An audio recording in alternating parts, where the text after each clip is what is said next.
So, this is a media mate, and it contains a bunch of 5 1/4 inch discs. There's a lot of classics in here, including Wolfenstein and Beyond Castle Wolfenstein, which inspired us later. And just behind that is the game, Karateka. Love it. It's so good. I remember seeing Karateka and wanting it, and then not have enough money to buy it. But I think I saved up some money, and I eventually went back and got it. I was sold on the box artwork alone. Kind of told a story. I remember the illustration was really well done. And again, just kind of told a story of what that game was. And yeah, eventually I picked it up and started playing it. When I first loaded it up, what I expected was something down the lines of Karate Champ or similar head-to-head beat-em-ups. Instead, what I got was a cinematic experience. That's what blew my mind, right? The fact that it started with, you know, a text crawl, right out of, which to my mind, that was right out of Star Wars, right?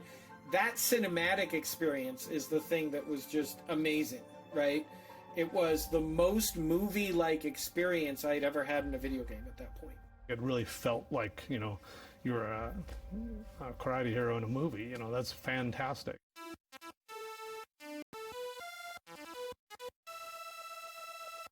All the other things feel like bleeps and bloops, and this is like, you know, movie making. It was amazing. Yeah, I was just very impressed by the fluidity of the animation. The kicks look great. The punches look great. They were always capped off with a little bit of a sound, a little kia. Yeah, the fluidity of the motion, I think, really set the stage for the rest of what I had consumed about that game. The animation was cool, and that was very innovative, obviously, at the time. The process and the beginning of animation getting better and better and better, right? And more cinematic. Taking cues from the movie industry. But I think the story, I think the storytelling was probably one of the first. I can't think of another game at the time that had that element to it. The characters were not little sets of pixels. They, in fact, were fully formed individuals. They had personalities. They had strengths and weaknesses. You've got to remember the level of graphics that people were doing at that time, and they were on the sophisticated side for that time. Karateka was historically a very significant game, and it saw the future before anybody else did. Part of it was because it understood the language of cinema, that visuals mattered, that full motion mattered, that human beings and characters and characterization and storytelling and music mattered in a way that we take for granted now when we see games that are at least as complex as films. A common knock against a lot of game developers today is that they want to be movie makers. But gosh, you could almost look at Karateka as sort of the original apple from the tree of knowledge there. It was really, in a lot of ways, the first game that put together fluidity of motion, cinematic shots, story arc, twists, filmic language, and pointed the way towards a marriage of film, movie.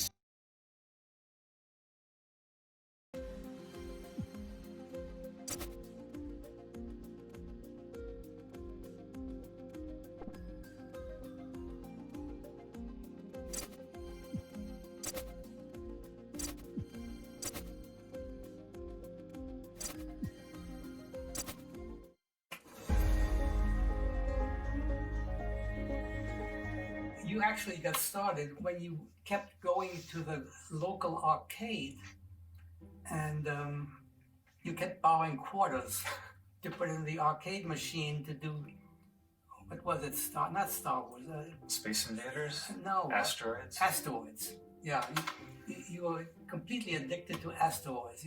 Every day you couldn't wait to go to the arcade to put some more quarters in that machine. To play asteroids. And that was 1980, so by then I was already in high school. That's pretty embarrassing if I was borrowing quarters from you. From everybody. Yeah. But I gave you the quarters, and then you decided you had to program your own asteroids. Why leave it to the arcade? And you said, I can do this on my computer. You were caricaturing when you were 9 years old. The caricaturing, yeah. But you did it because you wanted to use the money to buy an Apple computer. The way I remember it, I was 12, 13 years old. I was doing the caricatures, I was doing the Cookie magazine, my Mad magazine parody. And really I wanted to do comics and animated films, but this was before computers came along. So I think if the Apple II hadn't been invented when it was, I probably would have just kept on making comics. Okay, but I remember that you went to those street fairs, to those town fairs, to earn money to buy yourself an Apple computer. Yeah. And I didn't know what the money was going to be for, but it was, at least in the beginning. Yeah, but later on, you were definitely trying to save up I think you needed $900 to buy an Apple computer. Yeah, $1,200. $1,200. That was the price of a 16K So, Apple II. So to translate that into today's money, to multiply maybe by 6. It's real money. I know it was all the money I had. Yeah. And then even after doing the caricatures, then you borrowed from Emily to get for the last $100. You borrowed it from Emily. So then you started programming games. So the first one was Asteroids. Asteroids was actually, I mean, it took a couple of years to get to that point because my first games were in BASIC. You know, there was a game called Breakout on the Apple II.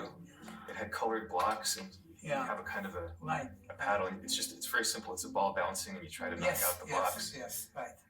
And so I would look at these programs written in BASIC and try to deconstruct how they'd been done after high school. So that's where I first started learning how to program BASIC and APL. I see. And then with the Apple, it had BASIC, but it also had machine language, which was more of a mystery. It took longer to learn that. Program Asteroids, you worked on that quite a while, and it was so good, such a good replica of Asteroids that a New Jersey company bought it from you. They paid you a lot of money. Well, maybe, I think it was $400. That was a lot of money. It was a lot of money, and it was the first money that I'd earned by programming. Yeah. And I was keeping track of it. It was fabulous, and you had a royalty position, and you thought you would make a lot more money from the royalty, but then they got sued, and they had to stop the whole thing because it was too good a replica of Asteroids. Yeah, that's right. That's almost exactly how it happened. The best-selling Apple game at that time was Space Invaders, and they sold, I don't know how many, but I figured out that if I could do that for asteroids, Yeah. That would be my ticket. Yeah, and you were right. I mean, if they hadn't gotten sued, he would have. If that'd been a year earlier, yeah. Right, that was just about the time that Atari kind of figured out what was going on.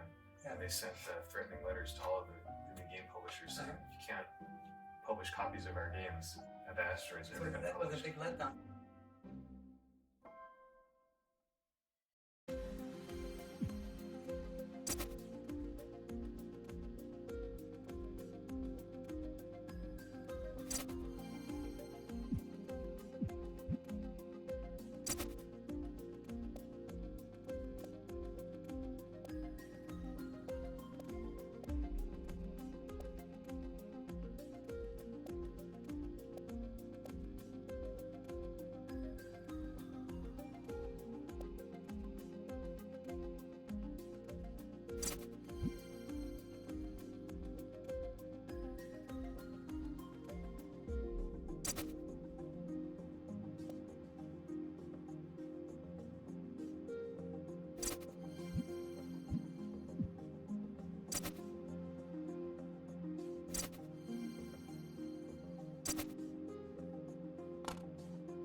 Jordan, College-related story from him. He was in a different world. I think college was just a place he lived. At least that's the impression that he gave. What did you think about me making games? The fact that I was in college, but I was... Oh, I always encouraged everything you wanted to do. I don't remember you ever... Look, that's what good result. his father played so into his other movies, and intellect.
one, which was called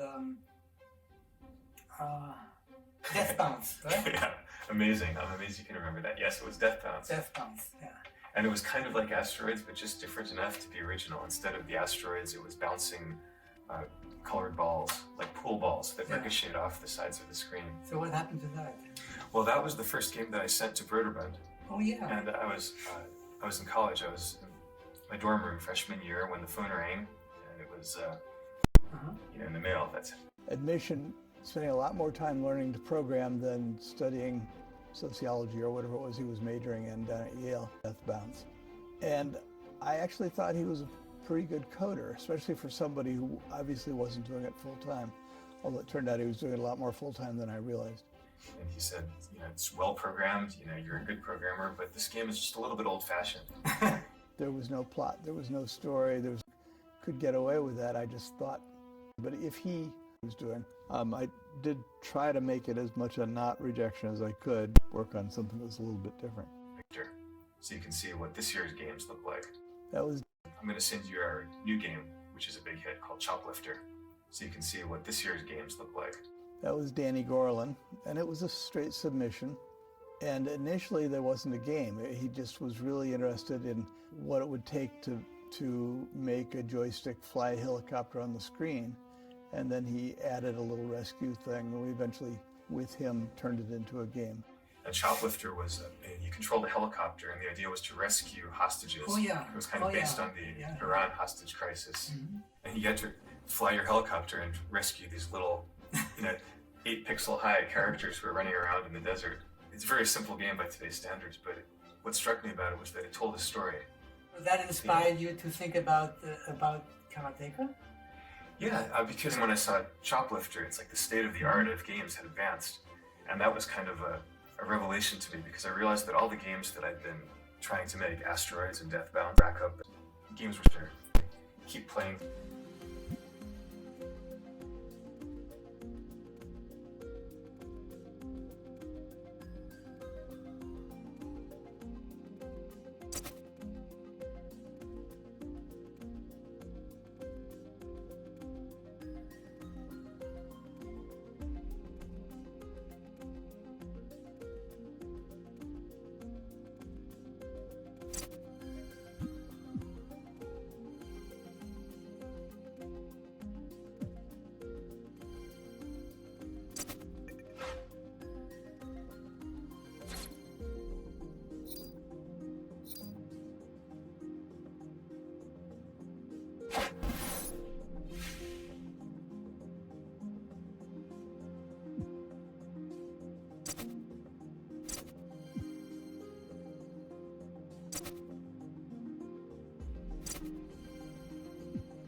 Working with Jordan was fascinating because movies, he's aesthetic in Prince of Persia usual for the Had used called rotoscoping.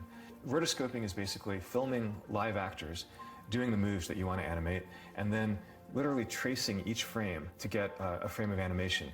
At first I started to try to do the animation the usual way by drawing characters on graph paper. And then, because it was pixel by pixel at that time that we had to do the animations. But when I tried it, it just looked stiff. And I think you were the one who had the idea of filming the movements and then counting the number of frames. I suggested, when I saw you struggling with these pixels, I suggested that we just make a video. Well, not video. This was 1982. A Super 8, a Super 8 of somebody actually making those movements. I thought I didn't remember that. And you were actually a model at one point because I started by filming our karate teacher Dennis doing the punches and the kicks, advancing and retreating. But then later on, I realized that the character would need to run, like that it was too slow to move in that karate stance throughout the entire palace. So I needed someone running, and so you put on a karate outfit, and we went out into the woods in front of the house in Chappaqua, and I filmed you running in Super 8. And also the climbing up onto the cliff at the beginning of the game, that was you, climbing up onto the hood of the car in the carport. I'd forgotten that. We're wearing, I guess, I don't know if it was my karate suit or... Mom's probably. Yeah, you were probably wearing Mom's gi. Yeah. And you had never taken karate lessons, but you did the running. Yeah, so what I did was I put that Super 8 roll of film on the Moviola, which was it was a screen with a rear projection, and you could turn the crank and stop on a particular frame, and then I would put a piece of tracing paper, I would scotch tape it to the screen and trace the outline of the character with a pencil, and then wind it a couple of frames ahead, and then do the same thing. So I ended up with all these little sheets of tracing paper with outlines. That was a breakthrough, actually, in video game technology, because nobody had done that before you. I mean, it really goes all the way back to silent film. I mean, I found out later that the early animators had done this. In Snow White, Disney's animators had actually, not for the dwarfs and the animals, but for Snow White and the Prince, the more human characters. It's kind of an obvious idea because everybody knows that real live movements are totally different from what a cartoonist would draw. I mean, and human movement. Organism. Well, and also there's so many complexities, like you arm, you see it, it looks nice, you turn around. So that we don't tilt. Frame of the high kick, the fighter leans.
apartment where we made the music 35 years ago, right? Right.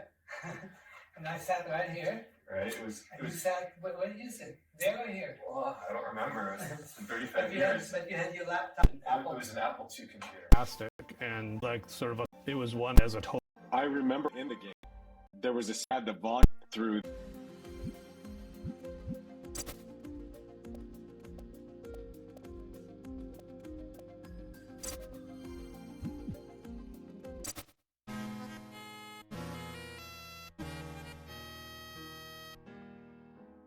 Hello, noble warriors. Kirk Hamilton here. I host a music podcast called Strong Songs. A lot of visual arts adventure with regard to evil, aggressive narrative associated with Karateka was current. I am the difference between her sign wins, and it's kind of putting her in.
We probably had in a 3-year period, 7 or 8 games that got in the top 10 on the bestseller charts.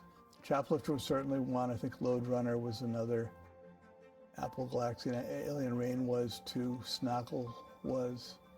I suspect there were a few others. I was always worried that there was going to be a dip in the number of really good submissions, and that if we didn't work harder to bring them in, we were going to find it very hard to grow. It was our effort to build an internal group that gave us some stability and also some quantity of submissions.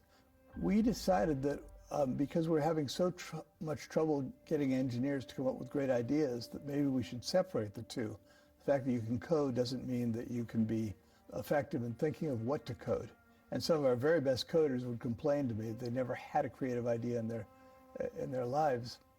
Somebody had to tell them what to do. So Gene and Lauren were brought in to do exactly that. I was an architect. I was moved to Sonoma County as an architect, and I had begun playing some of the games. At one point, I just drew up a number of games that I thought would be fun, and I just drove down to San Rafael and walked in the front door with no introduction and talked to the brothers, talked to Doug and Gary Carlson. Over one lunch, they looked at the drawings and said if I could convince the programmers to do some games for the drawings I had, I was welcome to join. And that was the end of that. I just walked in, and I had to find my own desk and find a computer and do everything else. I just wandered around. In fact, it was it was a liquor warehouse in San Rafael, and Gene was stuck in an airless room with a door. I don't know what they stored in there.